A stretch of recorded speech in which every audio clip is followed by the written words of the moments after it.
Good afternoon. This is Ken Carpenter with the Local Business Alliance, and today I'm with Minnie Ingersoll, and Minnie is a partner at 10110 Venture and LA Venture Podcast. So, Minnie, thank you so much for being with us. And let's start out with 10110.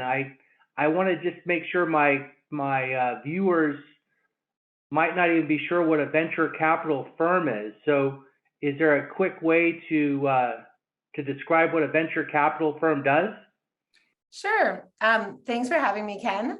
So as you said, I'm a partner at 10110. Different venture capital funds operate slightly differently, but our MO, if you will, is to invest about $1 million into an entrepreneur who has a company that is looking to scale and or might need the capital just to build out their initial product of whatever form that takes. And usually when we're investing, someone is actually raising something like $2 to $3 million.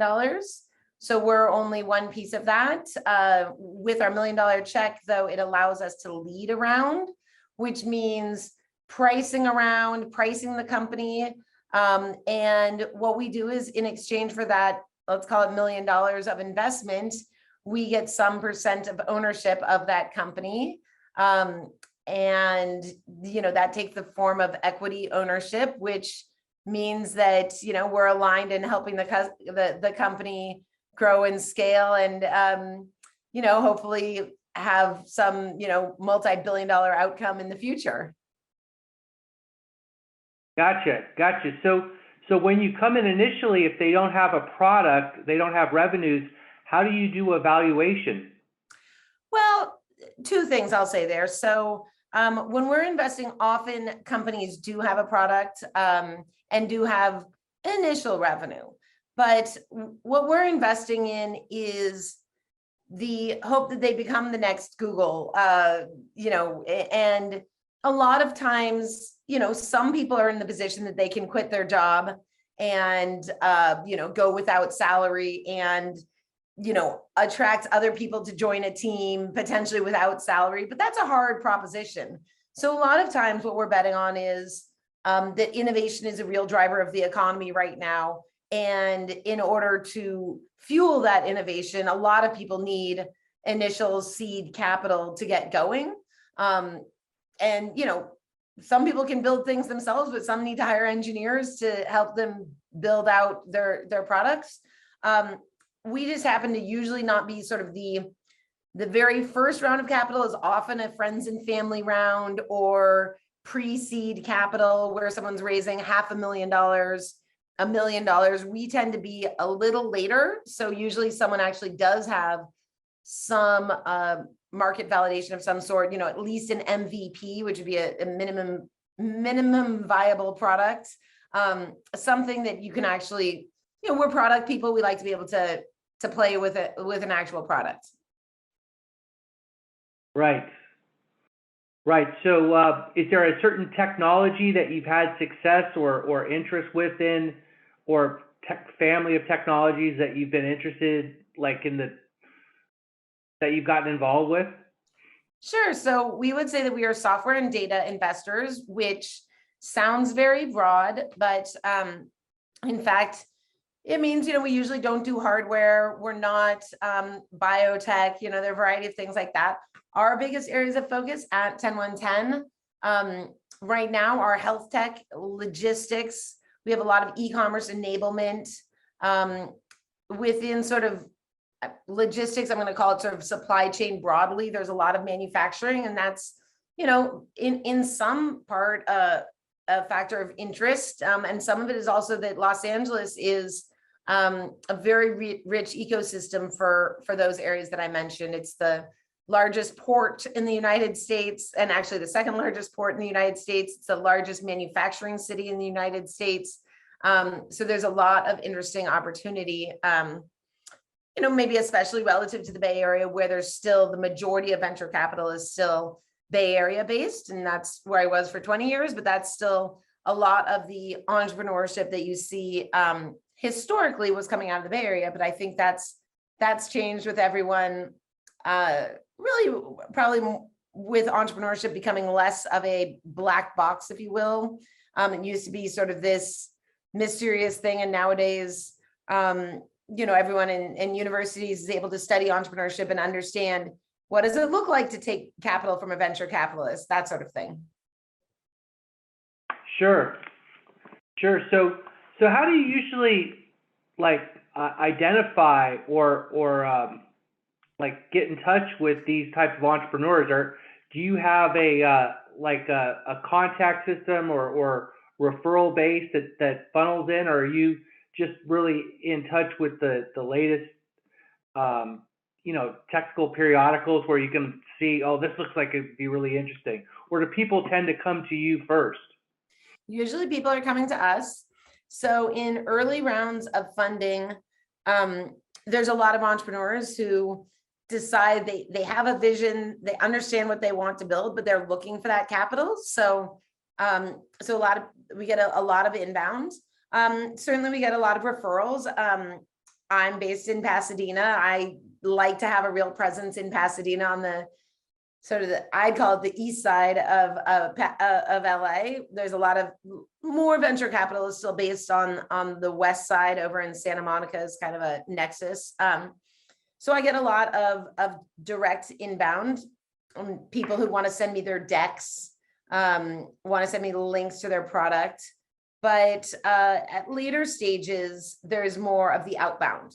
So in later stage venture capital, when you're raising $10 million, there is more outbound that is possible. Outbound meaning outbound from the venture capitalist, because they'll look at what firms like 10110 are doing. They'll look in our portfolio and they'll see which companies are in our portfolio where we've funded their initial rounds that they might be interested in for later rounds. Gotcha. So when, if someone has a great product and they're just trying to figure out how they're going to, put together the MVP or make the whole thing happen, I don't want to pin you on an exact number, but what would, for $1 million, what type of equity would they potentially be giving or looking at? Yeah, so when we invest, 10% would be a typical number. So we're investing essentially $1 million and we're implying a valuation of $10 million. So this is a company though that's pretty early. It has nascent revenues. And we're saying, well, given where the market is today, you've shown that, you have some customers that are willing to pay, but you might have 1,000 committed users is something people talk about, sort of the 1,000 rabid fans. But you don't have the capital to do a marketing campaign to find the next 1 million users, that sort of thing. It very much varies by sector, but a ballpark for where we invest would be something like a $10 million valuation. So you're looking at companies that hypothetically could be valued at around $10 million in the early stage. $10 million valuation, yes. Interesting. So I'm sure you've seen a lot of really great presentations or decks, and then you've seen some that were terrible. We won't name any names, but what stands out, or what type of organizational structure really makes it look like it's better than everybody else? Can you give some pointers? Sure. So most back of hand sort of venture investments, people would say product, team, market, traction, maybe, or deal. And so a early stage investor is probably weighted most heavily on people.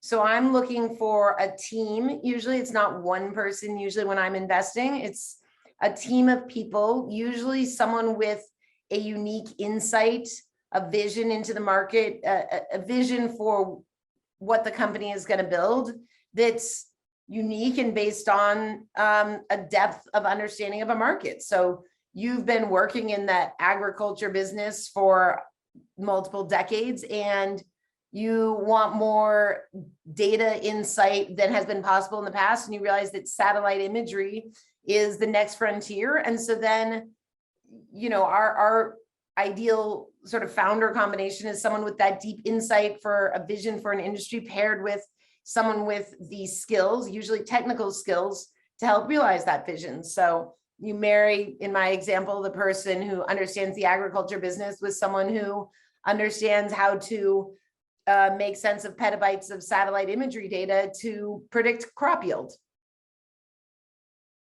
So like experience or technical background primarily, but what about the guy that just comes up with the one genius like invention that he's never going to come up with again, but it's like brilliant? Well, that's why I was saying it's actually a combination of a vision for the industry. So you've met someone who's got the brilliant, they've come up with the next, blow up 100 water balloons at once, which is what my children are doing in the backyard right now. He's come up with the next thing, and pair that with someone who has the expertise to help execute on that vision. Okay. And so you said you're looking at health tech, logistics, e-commerce. What about it seems like we hear a lot about the Metaverse right now. Do any of those, do you have any ideas, or have you seen anything exciting in the Metaverse or in artificial intelligence? Yeah, I mean, I would put those in two very different categories, the Metaverse and artificial intelligence. When I think about the Metaverse, I think it is very exciting. I think different pieces are exciting, but sort of for me at the most basic level, I look at where are the children of today making friends, where are they spending their time, where are they going to be making product purchases, and mostly it is in places like Roblox, Minecraft, Fortnite, and those are not just our social networks, but those are places where you're able to have a different identity, you're able to communicate with friends, you're able to have ownership increasingly, you're able to buy things. And I think that half the children in the United States are like playing Roblox right now. Maybe that's not true, but I think Roblox has something close to 50 million daily active users, and 3/4 of them are under the age of 16. So if you think about how many people there are under the age of 16, and you think about 50 million daily active users, that's where people are spending the time. And they're not going to change back to the old social networks that are these 2D static images where we share photos back and forth. They're used to interacting in 3 dimensions. They're used to meeting people and having a whole new experience of themselves, their own identity, and their friends via metaverses that are exist and are just being built today. Interesting. Yeah. Do you see any, I know you're not in hardware at all, but do you see applications that rely on these type of smart glasses, or like an Oculus? Is that something that's coming no matter what? I'm adjusting my glasses so I can step out of one reality. No.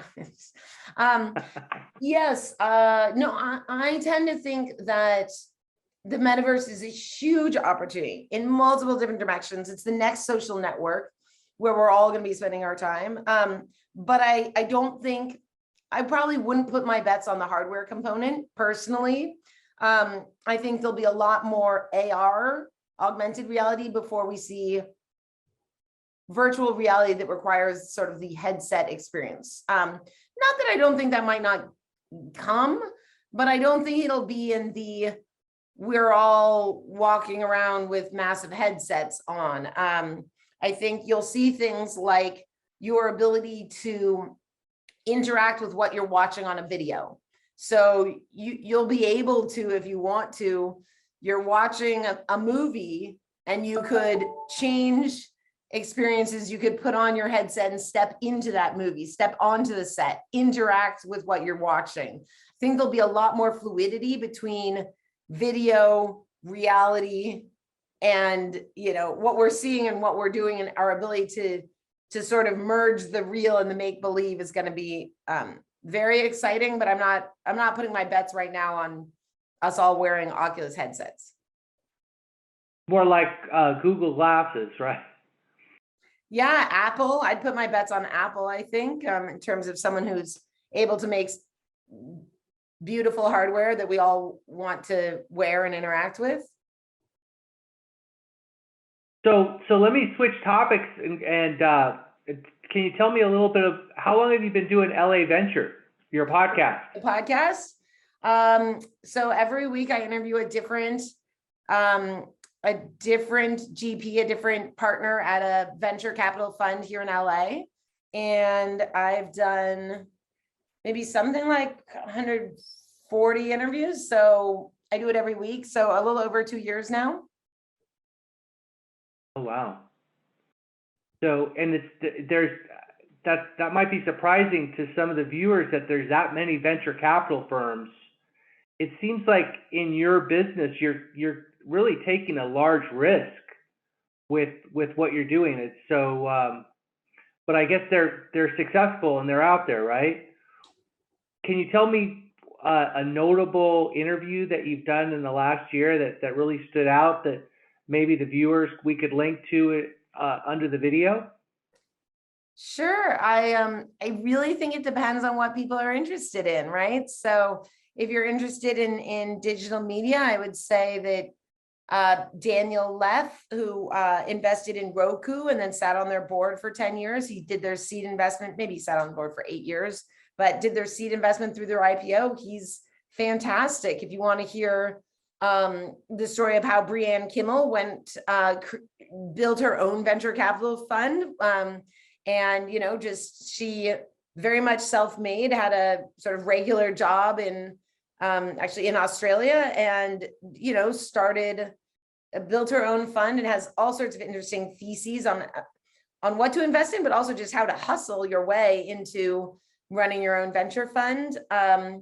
And then one of my favorites is Omar Hamoui, who started 4 companies, none with great success before Sequoia invested in his 5th, I believe. And he was a one-man show, started a company, Sequoia invested him, and then Google paid, I think, $750 million to acquire his company.